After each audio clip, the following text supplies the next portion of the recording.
주택 문제로 들어가도록 하겠습니다. 주택 문제는 이제 이번 시간에 마무리하죠. 자, 주택 문제가 끝나면 우리가 이제 정책에 대해서 우리가 갈 거예요. 자, 주택 문제에 대해서는 간단하게 우리가 볼게요. 자, 주택 문제. 자, 특히 이제 주택의 공급 문제를 얘기를 합니다. 주택 문제. 그럼 두 가지 문제가 있어요. 양적 문제와 질적 문제로 나누게 됩니다. 양적 문제는 자, 공급이 부족해요. 수요보다 수요가 많다는 거죠. 살 집이 없는 게 양적 문제예요. 근데 질적은 지금 갑돌이가 살고 있는데요. 금이 많이 갔어요. 자, 이건 집이 후진 거죠. 살 집이 없는 게 양적이면 질적은 집이 후져서 그렇다. 자, 주거수준이 낮아서 그렇습니다. 주거수준이 낮았다. 그럼 소득이 낮아서 그러는 거죠. 그럼 양적 문제가 해결한 다음에 질적 문제가 있는 겁니다. 자, 그러면 필요공가율이라는 게 중요합니다. 필요공가율. 자, 필요공가율이라는 것은 양적과 관계되는데요. 꼭 필요한 적정 공가율을 얘기하는데요. 자, 이런 겁니다. 주택 문제에서는 나중에 기출문제에서 주택 보급률이라는 걸 물어봐요. 그럼 주택 보급률은 뭐냐? 만약에 여기에 A 지역에 100가구가 살아요. 그럼 가구의 수를 밑에 놓고요. 주택을 지어주는 거죠. 주택수. 그럼 그 사람들한테 100채를 딱 주어주면 완전히 100%라는 거죠. 근데 100%를 초과해야 됩니다. 양적 문제는. 왜 그러냐면요. 꼭 필요한 필요 공가수라는 게 있다는 거죠. 자, 예를 들어서 A 지역에 자, 세 가구가 살아요. 그래서 갑돌이, 을돌이, 병돌이가 산다. 그럼 세 가구에 딱 세 채를 주어주는 거는 주택 보급률이 100%인데요. 얘네들은 평생 여기 살아야 돼요. 그러면 자, 하나가 비어 있어야 되는 필요 공가수가 필요하다는 거죠. 그럼 일로 이사가고 일로 이사가고 일로 이사가죠. 자, 공가라는 것은 집이 비어 있다는 거는 우리가 분양을 하게 되면 안 좋잖아요. 공가는 안 좋은 건데 이건 꼭 필요한 겁니다.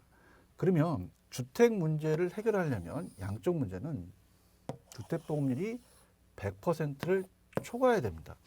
자, 그럼 무슨 얘기냐? 우리가 미래의 필요 주택수를 따져봐요. 그럼 만약에 필요 공가율이 5%라고 한다면 100가구가 있으면 자, 5채를 더 지어준다는 거죠. 그럼 105채를 지어준다니까 100%를 초과해야 된다는 겁니다. 자, 들어가 볼게요. 자, 양적 문제는 뭐 우리가 인구가 증가든지 핵가족화, 가구가 분리되고 결혼의 감소, 이혼율의 증가, 1인 가구 수가 증가하면 양적에 대한 수요가 더 증가하겠죠. 공공사업에 대한 주택 철거 및 전용은 또 필요합니다. 필요공가율은 양적이에요. 자, 필요공가율이 더 늘어난다는 것은 자, 양적에 대한 게 더 늘어난다는 거죠. 그럼 주거이동이 감안된 실거주 필요공가율은 그 이외에 필요한 주택의 수가 차지하는 총 가구의 비율이죠. 주택 유통을 원활하게 위해서 함정 공가율이 필요공가율이에요. 기주택이 노후화되면 더 필요한 거죠. 자, 공가 현상은 그냥 참고적으로 우리가 주거이동에 따라서 발생하는 공가가 마찰적입니다. 의도적은 뭐 별장과 같이 여가주택 및 투기 목적 여러 채의 주택을 보유한다면 의도적으로 한 주택을 비울 수 있고요. 반기 현상은 어떤 사회 경제 쓸모가 적어서 세금 관계 등으로 수익성이 많지 않아서 기존 주택을 방치하는 거죠. 통계적은 3분의 2 줬다고 다 진 건 아니잖아요. 질적 가면 우리가 집이 비어 있습니다. 자, 질적은 자, 이 주거 수준을 높게 해주는 거예요. 그러니까 생활 태도를 변화시킨다든가 고주택 수요 증가, 그다음에 주택 금융의 확대라는 거는 더 좋은 주택을 살 수 있게끔 더 자금을 융통해 주는 거죠. 자, 다른 것들은 다 이해할 겁니다. 필요공가율 증가만 양적에 들어간다. 이렇게 보시고요. 자, 그다음에 주거비 부담 측정이라는 게 있어요. 아, 이게 이제 자, 주거비 부담 측정이 한 번도 안 나왔거든요. 근데 작년에 떴다는 게 지금 주거 문제가 좀 심각해서 그런 것 같아요. 자, PIR 지수라는 게 나왔어요. PIR 지수는 뭐냐면 자, 프라이스가 주택 가격이에요. 주택 가격. 그다음에 인컴이 연소득입니다. 레이토가 비율이거든요. 자, 그럼 이 비율이 낮아야 되는 거죠. 그다음에 RIR이라는 것은 RIR은 R이 렌트입니다. 주택의 임대료. 그다음에 인컴이 소득이죠. 그럼 연소득에 대해서 이게 또 낮아야 된다는 거죠. 그래서 이거는 그냥 개념만 잡으세요. 부동산 문제의 특징도 요즘은 좀 출제 빈도가 낮은 파트예요. 그래서 어떤 게 있느냐만 보시는데요. 자, 솔직히 이거는 좀 문제가 끊겼습니다. 한 15년 전에 나오고 그 다음서부터는 안 나오는데요. 자, 저번 시간에 얘기했듯이 우리가 부동산 문제의 특징을 알아야 정부가 정책을 쓰겠죠. 그래서 부동산 문제의 특징을 알아내는 겁니다. 부동산 문제의 특징은 어떤 게 있느냐. 어떤 특징, 특색이죠. 캐릭터. 자, 악비지혜로 암기합니다. 악비지혜라는 게 있어요. 악화 성향이라는 것은 부동산 문제는요. 처음에는 작은 문제로 시작을 해요. 그럼 시간이 지날수록 더 악화됩니다. 큰 문제로 더 악화된다, 나빠진다는 거죠. 근데 비가역성은 그 뜻이 아니에요.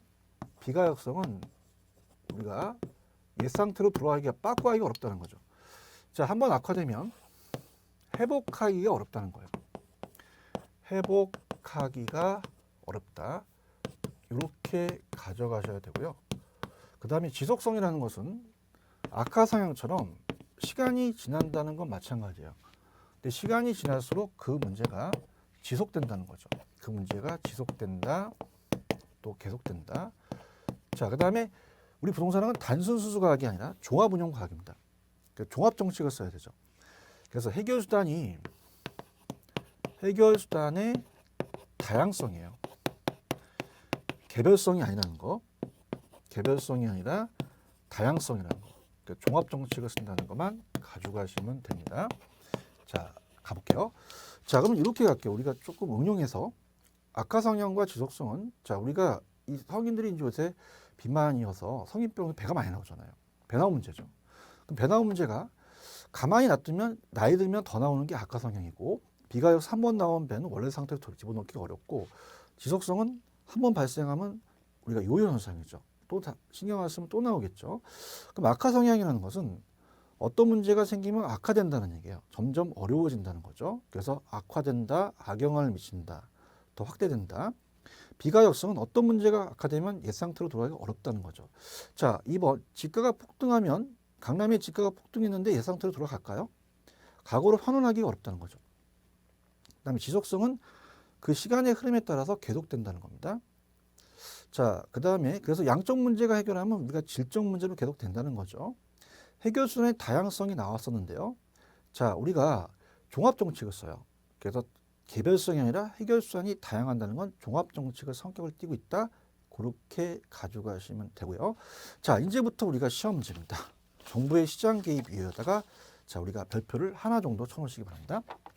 자, 예전에는 정부가 시장하는 개입을 정치적과 경제적으로 나눠서 한번 물어봤었거든요.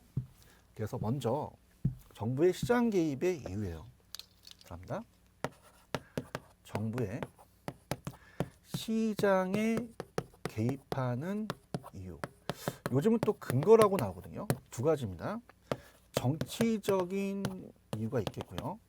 또 경제적인 이유가 있어요. 자, 그러면 두 가지를 한번 비교해 보도록 하죠. 자, 시장이 효율적으로 잘 돌아가야 돼요. 자, 그러면 균형이라는 게 이루어지면 정부가 개입할 필요는 없죠. 그래서 칠판주기 가격이 1,000원이고, 자, 사는 사람도 10개를 사겠고, 수요자 10개를 산대요.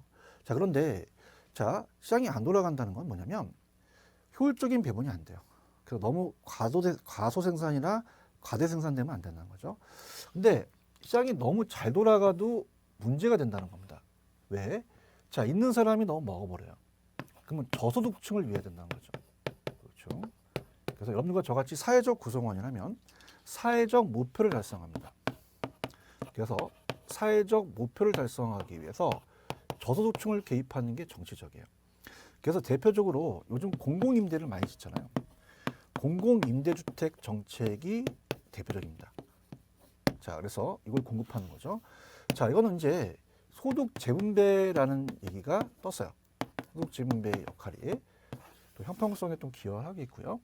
그 다음에 경제적은 효율적인 자원 배분이 안 돌아간다면 너무 적정 생산량이 안 돼서 과소 생산, 과대 생산한다는 게 정부의 실패입니다. 자, 시장의 실패죠. 그럼 시장의 실패가 나타났어요. 그럼 시장 실패를 수정합니다. 그럼 시장 실패를 수정하기 위해서 개입하는 게 경제적이거든요. 자, 그러면 약간 편법을 이용합니다. 자, 저소득은 지읒 들어가요. 그래서 제가 저소득 그러면 혀를 좀 짧게 정치적 이렇게 하셔야 되고요. 경제 활동하는 게 시장이잖아요. 그럼 시장 실패는 경제적으로 잡으세요. 들어볼까요? 밑에 정치적은 저소득을 찾아보세요. 자, 저소득이 있습니다. 그럼 저소득 나오면 저소득 정치적이에요. 자, 이거는 사회적 목표로서 정부가 주거 수준을 개선한다든가 공공임대주택을 확대시키는 거죠. 그래서 이게 효율성, 형평성을 조화롭게 가서 사회적 목표를 달성하고요. 경제적 기능은 시장 실패의 수정이죠. 그럼 시장 실패를 수정하는 것은 경제적이다. 이렇게 보시기 바랍니다. 자, 시장 실패라는 것은 제가 어디서 연결시켜지냐면 거기 내용은 181페이지를 보셔야 돼요. 자, 그럼 181페이지 보시면은 시장 실패의 의의가 있습니다. 자, 한번 읽어볼게요. 시장 실패는 시장의 적정 배분이 안 돼요. 그래서 시장 기능이 정상적으로 작동하는 것이 가격이 생산자 소비자의 경제적 동기를 충분히 반영을 해야 된다는 건데, 자, 이게 잘 못 된다면 시장이 실패가 되겠죠. 자, 그러면 밑에 시장 실패의 원인이라는 게 우리 시험 문제에 배정됩니다. 자, 여기가 우리 시험 문제예요. 자, 그럼 시장 실패의 원인에다가 별표를 2개 쳐놓으시기 바랍니다. 자, 우리가 원인을 알아야 대책을 만들 수 있죠. 그러면 우리가 당연히 앞쪽에서 완전 경쟁은 현실이 아니기 때문에 정부가 개입할 필요는 없잖아요. 잘 돌아가니까. 그럼 정부가 개입한다는 것은 불안전하기 때문에 개입해요. 불안전 경쟁 시장입니다. 독점과 가점이죠. 자, 그럼 먼저 설명을 한 다음에 말씀드리도록 하죠. 자, 독과점 기업들이에요. 보통 얘네들은 대규모입니다. 대기업이에요. 자, 규모를 크게 하죠. 그러다 보니까 대량 생산을 합니다. 그럼 대량 생산을 하니까 물건을 많이 만들어요.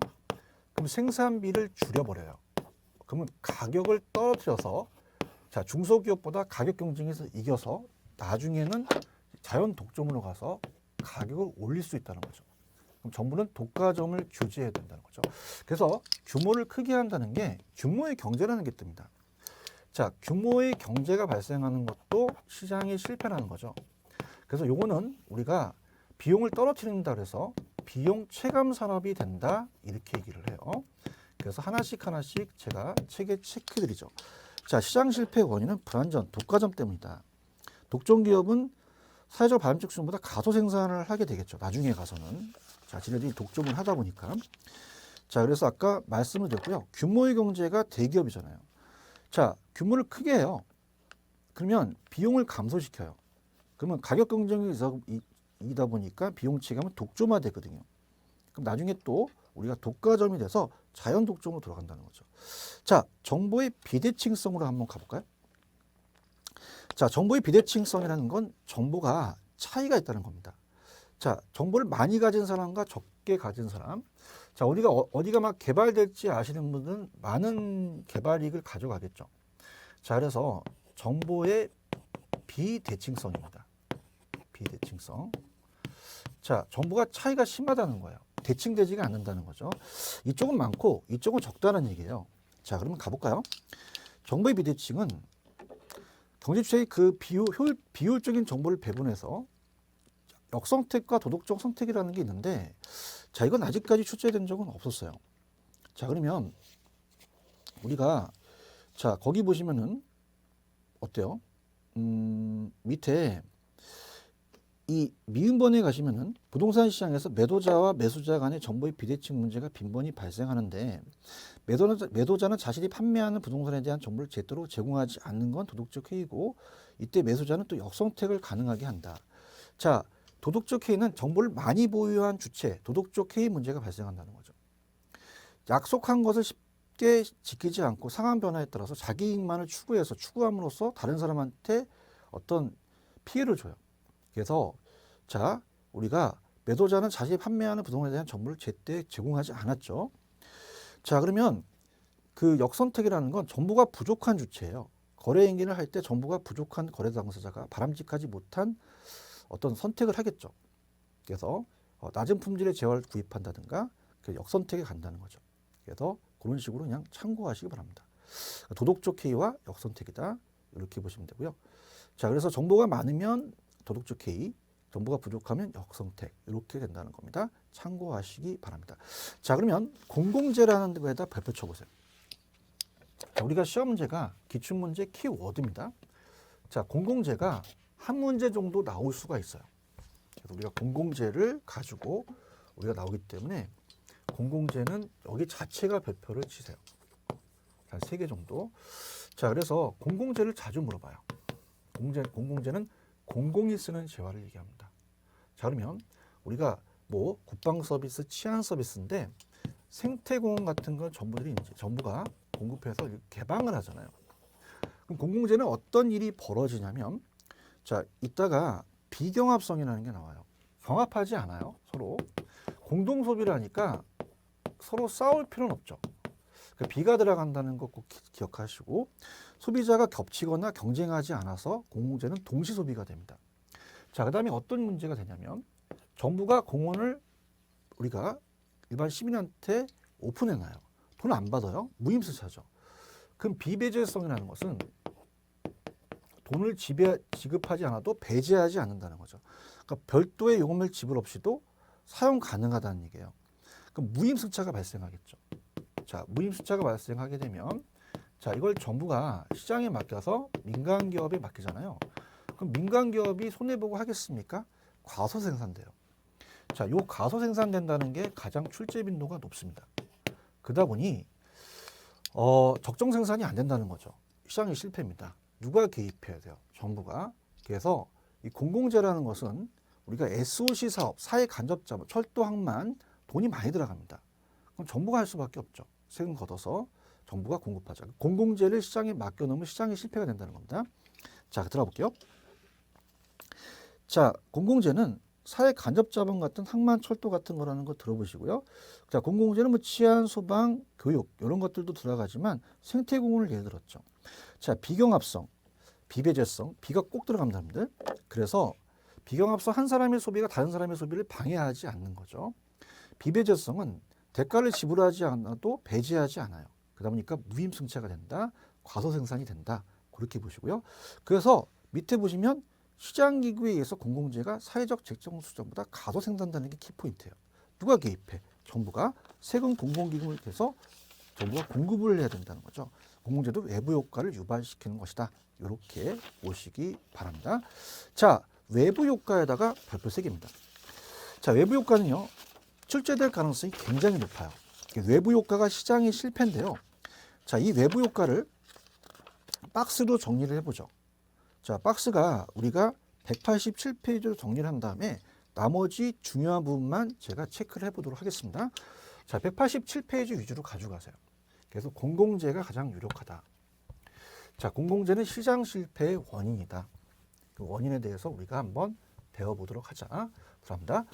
자, 공공재도 시장 실패의 원인에 들어가요. 누가 개입해요? 정부가. 그럼 대책을 마련해야 되겠죠. 자, 긍정적인 거는 보조를 해주고 부정적인 건 규제를 해야겠죠. 외부 효과가 발생합니다. 외부 효과. 자, 그럼 외부 효과가 발생되는 토지의 특성 2가지와 여러 가지가 있는데요. 자, 이걸 한번 우리가 이해를 돕기 위해서 우리가 가보죠.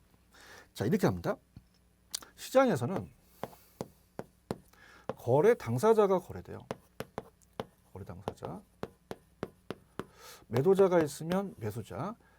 자, 공급자가 있으면 수요자가 있죠. 그러면 가격을 통해서 가격 기구를 통해요. 그럼 정부가 개입할 필요는 없죠. 근데 외부 효과라는 것은 토지의 특성 때문에 토지 옆에 토지가 있다라는 우리가 인접성과 부동성 때문에 이 시장의 외부를 얘기합니다. 그래서 A 토지가 C 토지에 영향을 줄 수 있고요. 그 다음에 B 토지가 D 토지에 영향을 줄 수 있어요. 자, 그렇다면은 긍정적과 부정적이 있겠죠. 정의해복과와 부의해복과가 나타나겠죠.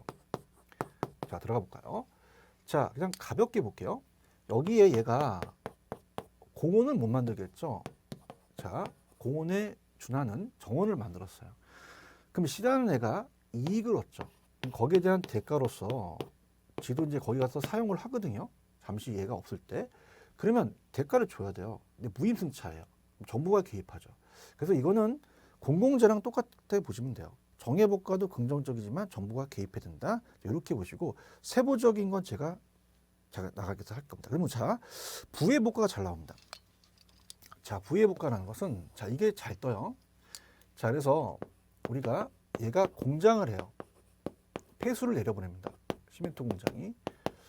자, 그러면은 양식업을 하면 여기에 대한 물고기들이 다 죽겠죠.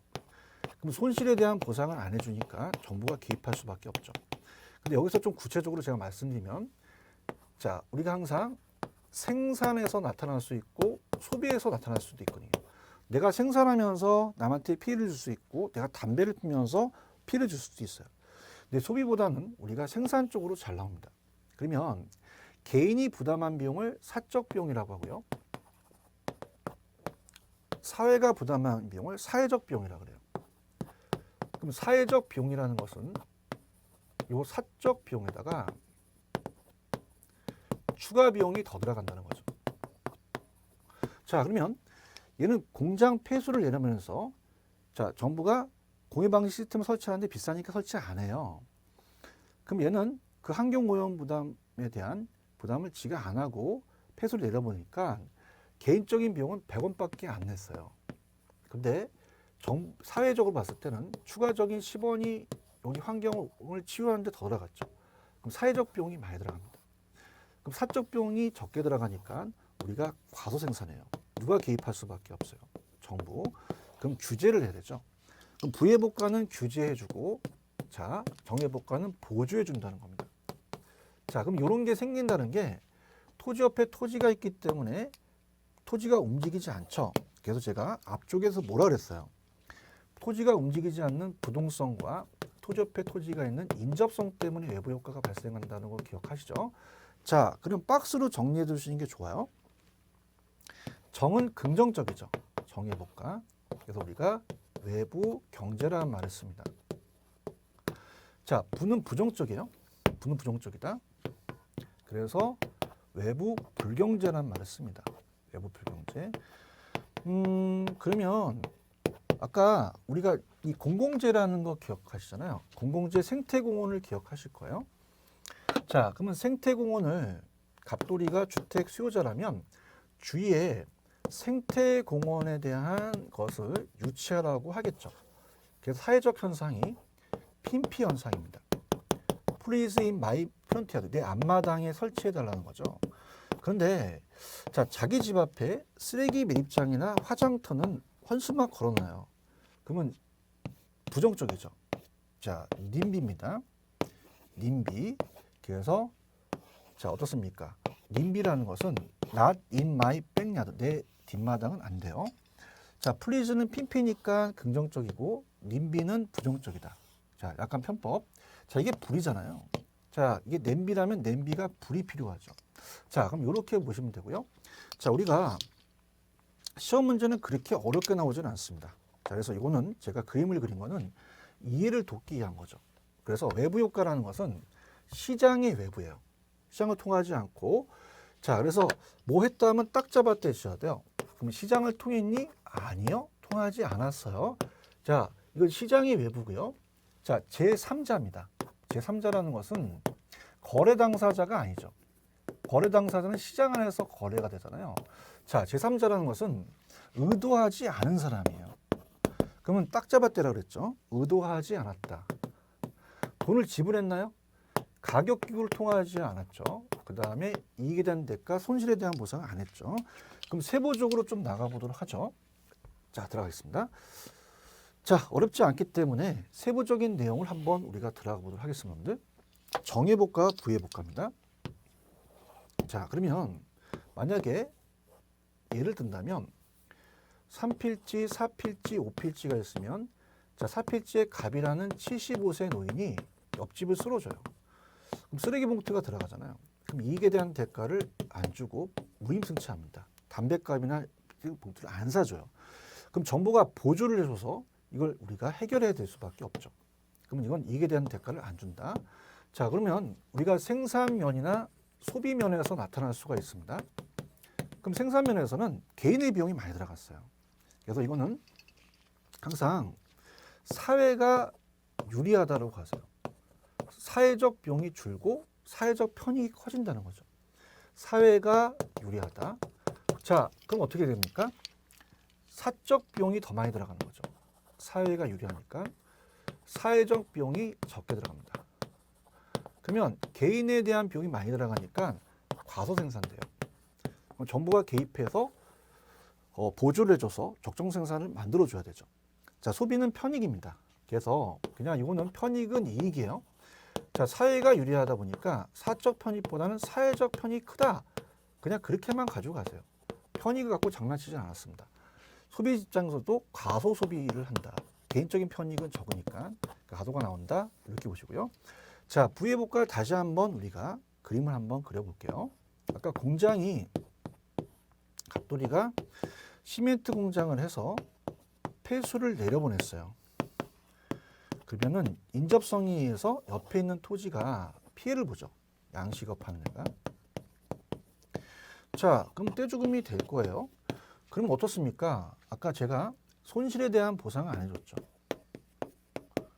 자, 정부가 개입할 수밖에 없어요. 그럼 생산과 소비 면에서는 자, 아까 얘기했어요. 자, 이거는 사회가 불리합니다. 사회적 비용이 더 많이 들어가요. 그래서 항상 머릿속에 사회가 분리라고 잡으세요. 사회가 분리. 그럼 사적 비용보다 사회적 비용이 더 많이 들어가는 거죠. 그럼 개인적인 비용을 줄였으니까 과대 생산이 됩니다. 그럼 정부가 나서서 규제해서 적정 생산을 만들어줘야죠. 그럼 이건 규제를 하고요. 자, 소비 차원에서는 내가 담배를 피지만 개인에 대한 편익보다는 사회적 편익이 더 작아지는 거죠. 그럼 개인적인 편익이 커졌어요.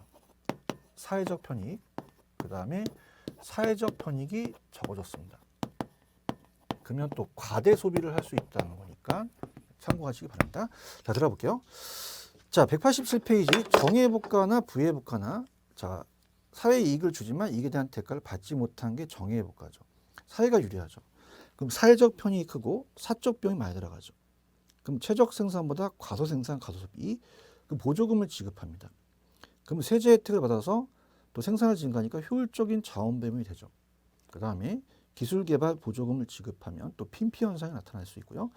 자, 부의복과는 사회가 불리하다 보니까 자, 사회에 이익을 주지만 이에 대한 대가를 받지 못하고요.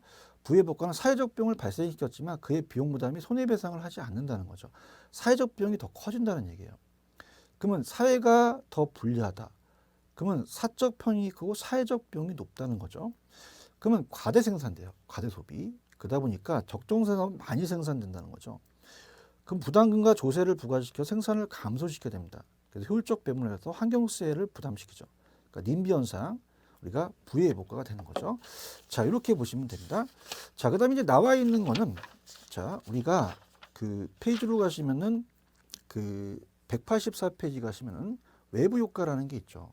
그래서 외부 효과는 어떤 경제 주체의 경제 활동이 시장을 통하지 않고 제가 뭐 했다면 딱 잡았대라 그랬죠. 거래 쌍방이 아닌 제3자의 이익에 대한 손해를 가져다 주면서 보상하거나 보상을 해주지 않았다. 자, 그래서 그게 외부 효과예요. 그 다음에 나를 보시면 부동성과 인접성이고 생산 과정이나 소비 과정에서도 발생이 되죠. 그 다음에 정의복과라는 자체는 이렇게 보시면 됩니다. 자, 공원이 우리 시험 문제에 만약에 존재한대요. 생태공원이 발생했습니다. 그럼 당연히 수요가 증가를 하잖아요. 그럼 수요 곡선이 어떻게 움직이냐 나왔거든요. 그럼 가격과 양이다. 그럼 공급과 수요에서 수요 곡선이 우측으로 움직이죠. 기분이 좋으니까 늘려야 되잖아요. 우측. 그럼 가격도 상승하고 양도 증가한다. 이렇게 보시면 합니다. 자, 그래서 자, 어떻습니까? 정의복과에서 발생이 되게 되면 자, 수요 곡선이 우측으로 이동을 해요. 그래서 가격과 양도 올라간다. 가격과 양이 더 늘어난다. 근데 185페이지 가시면은 자, 넘겨보시면 이제 부의복과에 대한 규제를 해요. 자, 부의복과를 규제했습니다. 자, 규제를 하게 되면은 어떤 일이 벌어지겠어요? 자, 지금 가격과 양인데요. 자, 공급과 수요에서 얘한테 환경오염 부담을 시켜요. 그럼 공급을 줄입니다. 그럼 시멘트 공급을 줄이니까 시멘트 가격이 올라가죠. 그래서 원자재 가격이 올라가다 보니까 주택 가격도 오르고 임대료도 상승해 버려요. 자, 그래서 나온 게 우리가 교재로 가시면 코드 정리가 나왔어요. 자, 그래서 우리 교재로 가시면요. 페이지로 가시면 186페이지 가시면 외부 효과의 사적인 해결 방안이 나오죠. 그래서 코즈라는 정리입니다. 그래서 코즈라는 학자는 양식업을 하는 요 제3자에게 피해에 대한 보상 청구권을 줘요. 그럼 얘가 피해를 하게 되면 거기에 대한 보상을 해줘야 되죠. 그래서 코즈 정리가 협상에 의한 해결도 할 수 있다는 거죠. 그래서 정부의 시장 개입을 부정해서 사적 시장에 해결할 수도 있다라는 것만 읽어보시면 되고요. 외부 효과의 공적인 해결 방안은 조세 부과라든지 보조금 지급, 직접 규제, 시설, 오염 배출권 제도인데 그냥 참고만 하시기 바랍니다. 자, 그렇다면은 여기까지 우리가 끊었죠. 그래서 자, 우리가 이번 주까지는 여기까지 우리가 봤어요. 그러면 다음 주에서는요, 우리가 어디를 할 거냐? 다음 주서부터는 넘겨보시면, 자, 미리 말씀을 드리죠. 토지정책 189페이지를 다음 시간에 들어가도록 하겠습니다. 자, 이번 주까지는 여기까지입니다. 수고하셨습니다. 다음 주에 뵙도록 하죠. 감사합니다.